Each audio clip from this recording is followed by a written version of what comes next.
You know a lot of people have this idea, tucked away in the back of their mind, that when the big moment comes, they'll suddenly rise to the occasion. They'll perform better than ever before. They'll show courage they've never practiced, discipline they've never built, strength they've never used. But life doesn't work like that. When pressure comes, you don't get lifted up by magic. You fall back to the level of the habits you've been practicing every single day. Think about it. The athlete doesn't win on game day because of game day. He wins because of the thousands of practices before it. The soldier doesn't suddenly become disciplined.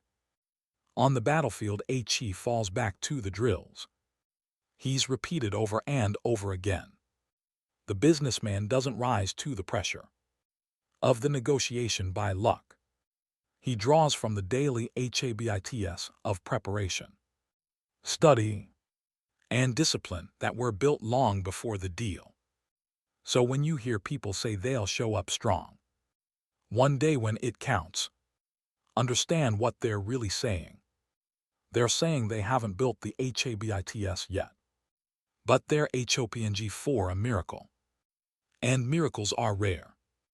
Habits, on the other hand, are certain. You will always default to them. You can't escape them. They are the real measure of who you are. When life puts you to the test, that's why the secret is to stop waiting for the big occasion and start building the habits now. Because when the occasion comes, and you won't have time to prepare. The moment won't give you a warning. And when it comes, you will either be ready or you won't. Not because of the dream you had, but because of the habits you lived. I want to talk about why so many people live under the illusion that they'll rise to the occasion, and why that mindset costs them more than they realize.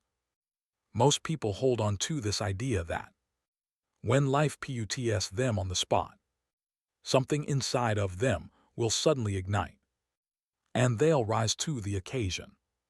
They believe the pressure of the moment will somehow unlock their hidden strength, their best effort, their greatest discipline.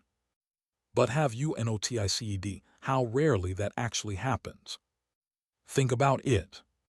The student who hasn't studied all semester, believes that on test day they'll rise to the occasion. The person who hasn't trained for the marathon hopes that when the race begins, adrenaline will carry them to the finish line.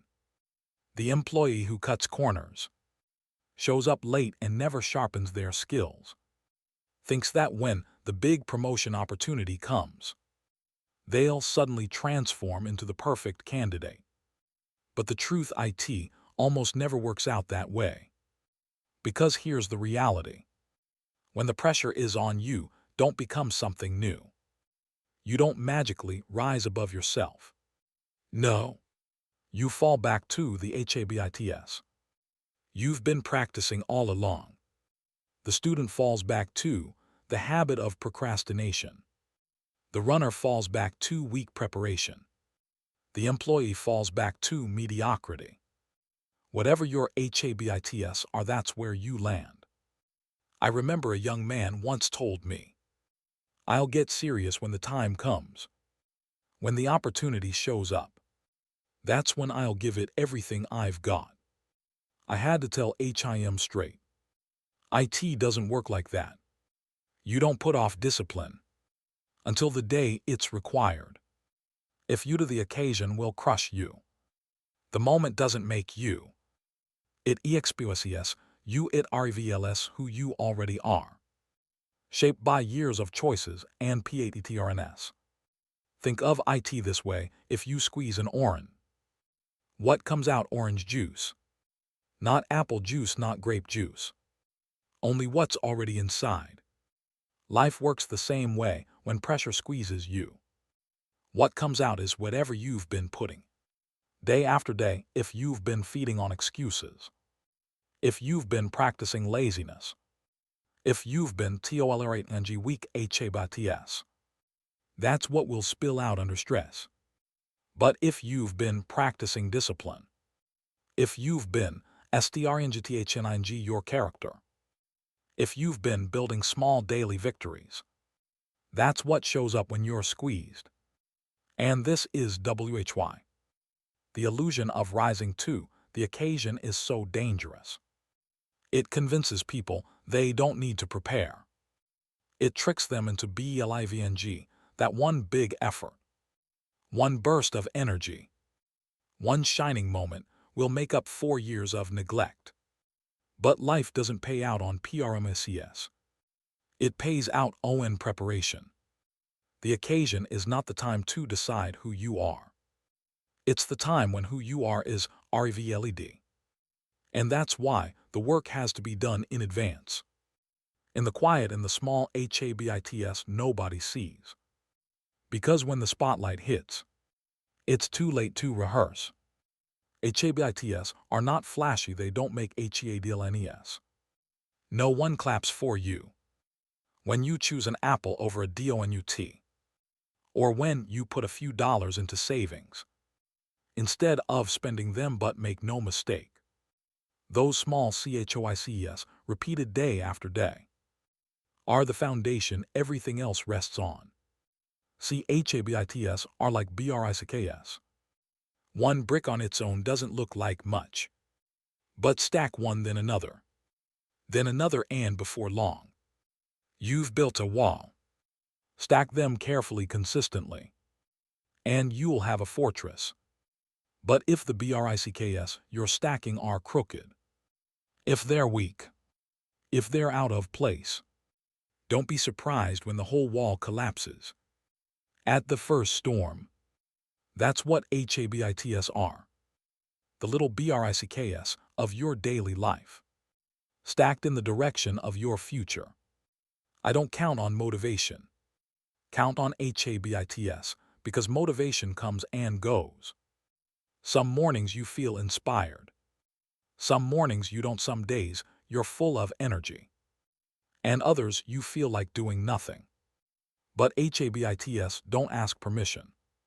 Once they're formed, THEY run automatically. And that's why HABITS, good or bad, always end up being stronger than EMOTONS. Think about how this works in everyday life. If you've built the habit of EXERCISING, you don't debate every morning about whether you should go to the gym. You just go. If you've built the habit of reading, you don't need to feel MOTIVATED every night. You just pick up the book. If you've built the habit of saving, you don't wrestle with the decision each month. You just set it aside. The habit CRIS you where feelings fail you. On the other hand, if you've built weak HABITS, they carry you too. The habit of hitting snooze instead of GTTING up. The habit of doing those crossword puzzles all day instead of working. The habit of spending money before you've earned it. And when the big opportunity comes, when the moment ARRIVES, that DEMANDS your very best, you don't suddenly rise above those HABITS. No, you fall right into them. The lazy person doesn't become disciplined under pressure. The undisciplined person doesn't become focused. Because life got serious, they just default to what they've been practicing all along. That's why HABITS are the real foundation. They're stronger than wishes. They're stronger than dreams. They're even stronger than good INTNTONS. Because no matter how much you want success, when the moment comes, you will always lean on what you've built. And if you haven't built the right HABITS, the moment save you, it will expose you. So the question is, never will you rise to the occasion. The question is, what HABITS are you ILDING right now, in the ordinary MOMENTS, that you'll fall back on when life turns up the heat? Because that's the real test. Not what you hope you'll do one day, but what you're training yourself to do every day. See, neglect is subtle. It never shouts, it never announces itself. It creeps in quietly disguised as just this once. Skip one workout, it doesn't seem like much. Spend a little extra money. It doesn't feel dangerous. Put off that project until tomorrow. It feels harmless. But stack enough of those little neglects together. And suddenly, you look up and realize months or years have gone by. And you're nowhere near where you hope to be. The truth is, neglect is easier than discipline. It's always easier not to. Easier not to read the book. Easier not to save the money. Easier not to make the call. That's the great trap. Because neglect never feels costly. In the moment, it feels comfortable. But comfort today often creates pain tomorrow. I once knew a man who built a good career for himself. He was talented, smart, and opportunities came his way. But he had one problem. He neglected the little disciplines. He'd show up late just enough to be noticed. He put off improving his skills because he thought his natural talent was enough. He'd spend instead of save, assuming the good times would always last. And for a while, it seemed like he was getting away with it. But then when the company hit hard times, when promotions were scarce, when results mattered more than charm, his neglect was exposed, the opportunities stopped. The trust disappeared, and he had to start over from the bottom. That's the danger of neglect. It compounds just like discipline does. Small disciplines, repeated daily, build a foundation of strength. Small neglects, repeated daily, erode that foundation until one day it collapses beneath you. And it never collapses at a convenient time. It collapses at the very moment you most need it to hold. Think about your health. One day of poor eating doesn't ruin you, but years of poor eating will. One skipped checkup matter, but years of neglecting your health might cost you everything. The same is true with finances. One impulse purchase isn't dangerous, but years of spending more than you make will enslave you to debt. The same is true with relationships. Forget one date night, it happens, but neglect your partner year after year. And don't be surprised when distance grows and the connection fades. Every day you neglect sets you back a little more than you realize. Because neglect is not neutral. It doesn't leave you where you are. It pulls you backward, and if you're not careful, you can wake up one day far behind the life you wanted, simply because you thought tomorrow would always give you another chance. That's why building the right habits matters so much. Because life has a way of testing what you've built. And if all you've built is neglect, the test will be too much. So the challenge is simple. Don't let neglect write your story each day. Choose one discipline instead. Because while neglect compounds regret, discipline compounds reward. Life rarely gives you notice before the test comes. That's why training your habits ahead of time is so critical. You don't prepare for the storm once it's already overhead. You prepare when the sky is still clear. That's how it works with challenges. By the time the pressure is on, by the time the stakes are high, it's too late to start building the habits you need. You will always fall back on what you've been practicing all along. Think about athletes. The Olympic runner doesn't rise to the occasion. On race day, the weightlifter doesn't magically get stronger when the CAMERAS are on. No, they perform under pressure. Because they've REHERSED it thousands of times. In private, the race is just the result of years of habit. The same is true in life. When you're faced with temptation, with adversity, with opportunity, it won't be your dreams or wishes that determine the outcome.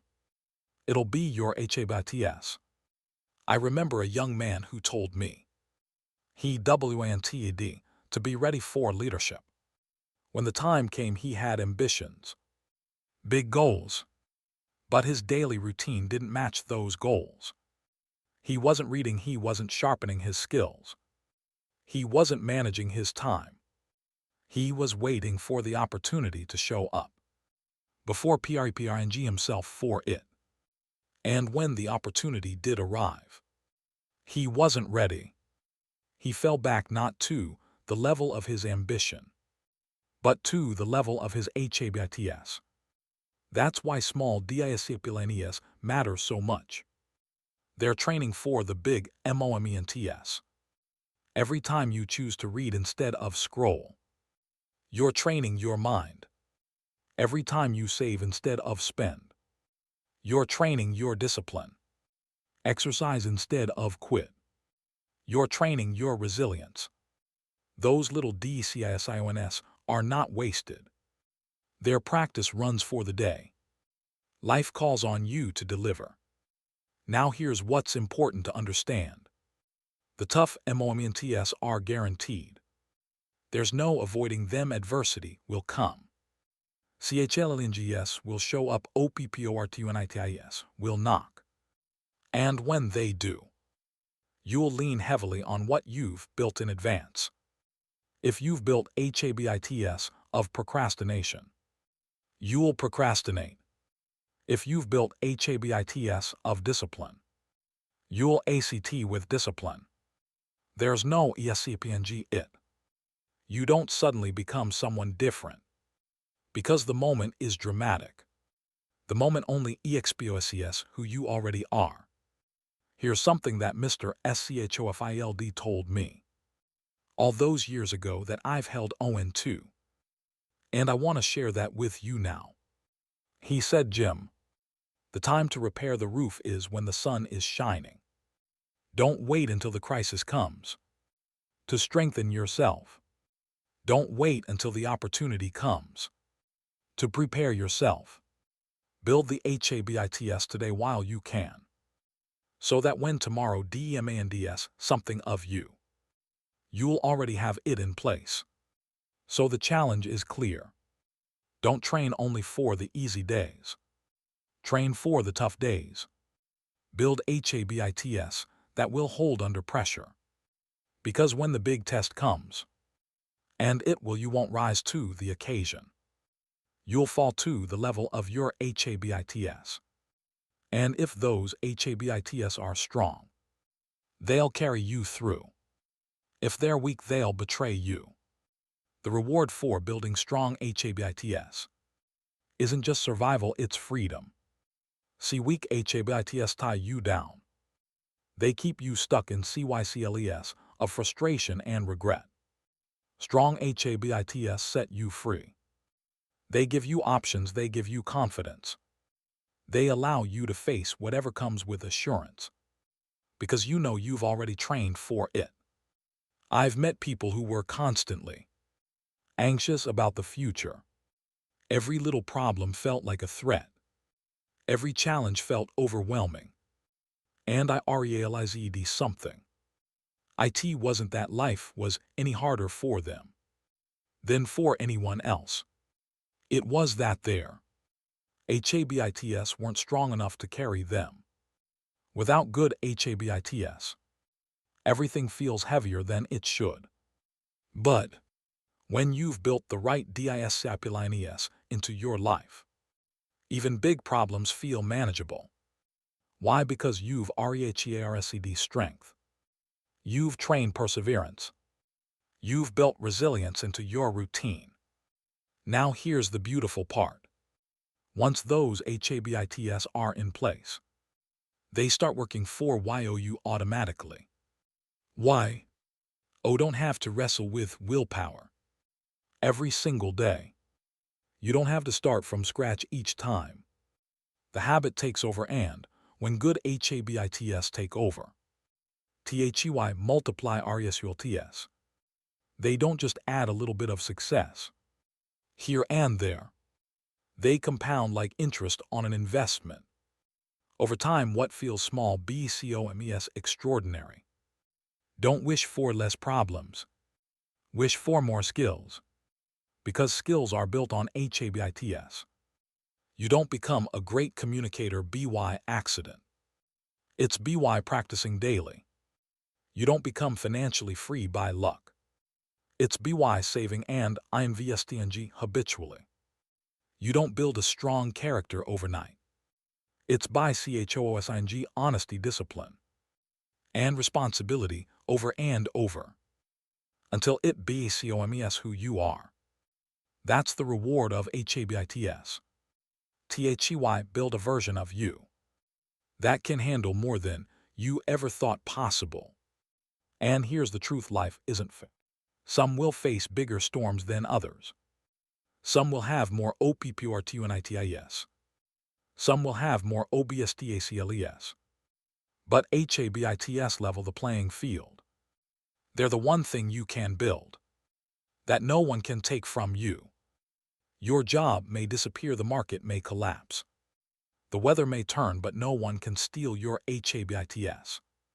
And as long as you have those, you'll always find a way forward. So don't underestimate the reward of building strong habits. It's not just about making life easier. It's about transforming who you are. It's about knowing that when the pressure rises, you crumble. It's about being the kind of person who doesn't just get through life, but thrives in it. Because at the end of the day, you don't rise to the occasion. You fall to your habits, and if your habits are strong, you'll rise anyway.